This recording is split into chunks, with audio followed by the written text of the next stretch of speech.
England ವಿರುದ್ಧದ ಎರಡನೇ test ಗೆದ್ದಿರುವ ಟೀಂ ಇಂಡಿಯಾ ಮೂರನೇ ಟೆಸ್ಟ್ ಪಂದ್ಯ ಗೆಲ್ಲೋಕೆ ತನ್ನ ರಣಪಡಿಯಲ್ಲಿ ಒಂದೇ ಒಂದು ಬದಲಾವಣೆಯನ್ನು ಮಾಡಿದೆ. ಸಾಕಷ್ಟು ಸೋಲನ್ನು ಕಂಡ ಪಿಚ್ನಲ್ಲಿ ಗೆಲ್ಲೋಕೆ ಟೀಂ ಇಂಡಿಯಾ ಕ್ರಿಕೆಟ್ ಸೇನೆಗೆ ಬೂಮ್ರಾ ಎಂಟ್ರಿ ಕೊಟ್ಟಿದ್ದಾರೆ. ಹಾಗಿದ್ರೆ ಕ್ರಿಕೆಟ್ ಕಾಶಿಯನ್ನ ಗೆಲ್ಲೋಕೆ ಟೀಂ ಇಂಡಿಯಾ ಸ್ಟ್ರಾಟಜಿ ಹೇಗಿದೆ, ಹಾಗೆ ಇಂಗ್ಲೆಂಡ್ ತಂಡದ ಗೇಮ್ ಪ್ಲಾನ್ ಏನು, ಇವೆಲ್ಲವನ್ನ ಹೇಳ್ತಾ ಹೋಗ್ತೀನಿ. ನಾನು ನಿಮ್ಮ ಶಿವರಾಜ್ ಬಾಣಂಕಿ. ನೀವು ಸುದ್ದಿಯಾನದ ಸಬ್ಸ್ಕ್ರೈಬರ್ ಆಗೋದನ್ನ ಮರಿಬೇಡಿ. ಹಾಗೆ ಈ ವಿಡಿಯೋವನ್ನ ಕೊನೆ ತನಕ ನೋಡಿ. ಇಂಗ್ಲೆಂಡ್ನ ಲೀಡ್ಸ್ನಲ್ಲಿ ನಡೆದ ಭಾರತ ಮತ್ತು ಇಂಗ್ಲೆಂಡ್ ನಡುವಿನ ಮೊದಲ ಪಂದ್ಯದಲ್ಲಿ ಟೀಂ ಇಂಡಿಯಾ ಸೋಲೋ ಮೂಲಕ ಸರಣಿಯನ್ನು ಆರಂಭ ಮಾಡಿತು. ಬಟ್ ಬರ್ಮಿಂಗ್ ಹ್ಯಾಮ್ನಲ್ಲಿ ಸೋಲಿನ ಸೇಡನ್ನು ಗಿಲ್ ಪಡೆ ತೀರಿಸಿಕೊಂಡಿತ್ತು. ಎರಡನೇ ಟೆಸ್ಟ್ ಗೆದ್ದ ಟೀಂ ಇಂಡಿಯಾ ಲೀಡ್ಸ್ ಅಂಗಳದಲ್ಲಿ ಮೂರನೇ ಟೆಸ್ಟ್ ಗೆಲ್ಲೋಕೆ ಪಣವನ್ನು ತೊಟ್ಟಿದೆ. ಪ್ರಸಿದ್ಧ ಔಟ್, ಬೂಮ್ರಾ ಇನ್. ಮೂರನೇ ಟೆಸ್ಟ್ ಪಂದ್ಯಕ್ಕೆ ಟೀಂ ಇಂಡಿಯಾ ಯಾವುದೇ ಒಂದು ದೊಡ್ಡ ಬದಲಾವಣೆ ಅಂತ ಮಾಡಿಲ್ಲ. ಲಾರ್ಡ್ಸ್ ಟೆಸ್ಟ್ ಪಂದ್ಯದಲ್ಲಿ ಜಸ್ಪ್ರೀತ್ ಬೂಮ್ರಾ ಕಮ್ಬ್ಯಾಕ್ ಮಾಡಿದ್ದಾರೆ. ಹೀಗಾಗಿ ದುಬಾರಿ ಪ್ರಸಿದ್ಧ ಕೃಷ್ಣ ಹೊರಬಿದ್ದಿದ್ದಾರೆ. ಪ್ರಸಿದ್ಧ 2 ಟೆಸ್ಟ್ಗಳಲ್ಲಿ ಸಿಕ್ಕಾಪಟ್ಟೆ ರನ್ ಬಿಟ್ಕೊಟ್ಟು ಕೆಟ್ಟ ದಾಖಲೆಯನ್ನು ಬರೆದಿದ್ರು. ದುಬಾರಿ ಬೌಲಿಂಗ್ ಮಾಡಿದ್ದಕ್ಕಾಗಿ ಭಾರತೀಯ ಅಭಿಮಾನಿಗಳು ಕೃಷ್ಣರನ್ನ ಬಹಳಷ್ಟು ಟ್ರೋಲ್ ಮಾಡಿದ್ರು. ಹೀಗಾಗಿ ಇವರನ್ನ ಕೈಬಿಟ್ಟು ಬೂಮ್ರಾಗೆ ಚಾನ್ಸ್ ಅನ್ನು ನೀಡಲಾಗಿದೆ. ಬೂಮ್ರಾ ವಾಪಸ್ ಬಂದಿದ್ದು ಬಿಟ್ಟರೆ ತಂಡದಲ್ಲಿ ಯಾವುದೇ ದೊಡ್ಡ ಚೇಂಜ್ ಆಗಿಲ್ಲ.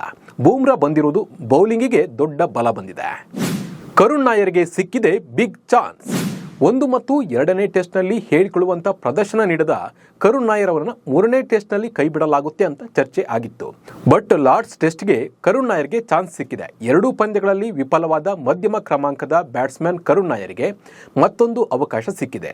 8 ವರ್ಷಗಳ ನಂತರ ಕರುಣ್ ನಾಯರ್ಗೆ ಭಾರತೀಯ ಟೆಸ್ಟ್ ತಂಡದಲ್ಲಿ ಅವಕಾಶ ನೀಡಿದ್ರೂ ಕಳೆದ 2 ಪಂದ್ಯಗಳಲ್ಲೂ ಹೇಳಿಕೊಳ್ಳುವಂಥ ಪ್ರದರ್ಶನವನ್ನು ನೀಡಿಲ್ಲ. 3ನೇ ಅವಕಾಶವನ್ನು ಕರುಣ್ ನಾಯರ್ ಸರಿಯಾಗಿ ಬಳಸ್ಕೊಳ್ಬೇಕಾಗಿದೆ. ಇಲ್ಲವಾದರೆ ಡಿಆರ್ ಕ್ರಿಕೆಟ್ ಕರುಣ್ ಅವರ ಕೈಯನ್ನು ಬಿಡೋದು ಪಕ್ಕ. ಟಾಸ್ ಗೆದ್ದು ಇಂಗ್ಲೆಂಡ್ ಬ್ಯಾಟಿಂಗ್ ಆಯ್ಕೆ. 3ನೇ ಪಂದ್ಯದಲ್ಲೂ ಇಂಗ್ಲೆಂಡ್ ನಾಯಕ ಬೆನ್ ಸ್ಟೋಕ್ ಟಾಸ್ ಅನ್ನು ಗೆದ್ದಿದ್ದಾರೆ. ಈಗ ಇವರು ಬ್ಯಾಟಿಂಗ್ ಅನ್ನು ಆಯ್ಕೆ ಮಾಡಿಕೊಂಡಿದ್ದಾರೆ. ಕಳೆದ 2 ಟೆಸ್ಟ್ ಪಂದ್ಯದಲ್ಲಿ ಟಾಸ್ ಗೆದ್ದಿದ್ದ ಇಂಗ್ಲೆಂಡ್ ಬೌಲಿಂಗ್ ಆಯ್ಕೆ ಮಾಡಿಕೊಂಡಿತ್ತು. 2ನೇ ಟೆಸ್ಟ್ನಲ್ಲಿ ಬೌಲಿಂಗ್ ಆಯ್ಕೆ ಮಾಡಿಕೊಂಡಿದ್ದು ಇಂಗ್ಲೆಂಡ್ಗೆ ಉಲ್ಟಾ ಹೊಡೆದಿತ್ತು. ಬಟ್ ಈ ಸಲ ಲಾರ್ಡ್ಸ್ನಲ್ಲಿ ಟಾಸ್ ಗೆದ್ದಿರುವ ಇಂಗ್ಲೆಂಡ್ ಬ್ಯಾಟಿಂಗ್ ಆಯ್ಕೆ ಮಾಡಿಕೊಂಡು ಬ್ಯಾಟಿಂಗ್ ಮಾಡ್ತಾ ಇದೆ. ಇನ್ನು ಮೊದಲ ಟೆಸ್ಟ್ ಸೋತ ಟೀಂ ಇಂಡಿಯಾ 2ನೇ ಟೆಸ್ಟ್ನಲ್ಲಿ ಸ್ಟ್ರಾಂಗ್ ಕಮ್ಬ್ಯಾಕ್ ಮಾಡಿದೆ. ಬ್ಯಾಟಿಂಗ್ ಬೌಲಿಂಗ್ನಲ್ಲಿ ಸಂಘಟಿತ ಆಟವಾಡಿದೆ.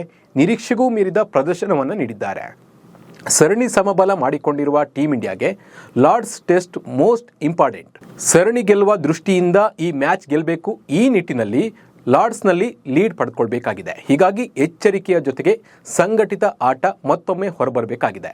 ಇಂಗ್ಲೆಂಡ್ ಮೊದಲು ಬ್ಯಾಟಿಂಗ್ ಮಾಡೋದ್ರಿಂದ ಬೌಲರ್ಗಳು ಆಂಗ್ಲ ಪಡೆಯನ್ನು ಕಟ್ಟಿ ಹಾಕಬೇಕಾಗಿದೆ. ಒಟ್ಟಿನಲ್ಲಿ ಭಾರತಕ್ಕೆ ಲಾರ್ಡ್ಸ್ ಮೈದಾನ ದೊಡ್ಡ ಸವಾಲಾಗಿದೆ. ಬ್ಯಾಟಿಂಗ್ ಬೌಲಿಂಗ್ ಸೇರಿದಂತೆ ಫೀಲ್ಡಿಂಗ್ನಲ್ಲೂ ಕಂಟ್ರೋಲ್ ಇದ್ರಷ್ಟೇ ಗೆಲ್ಲೋಕೆ ಸಾಧ್ಯ. ನಮಸ್ಕಾರ.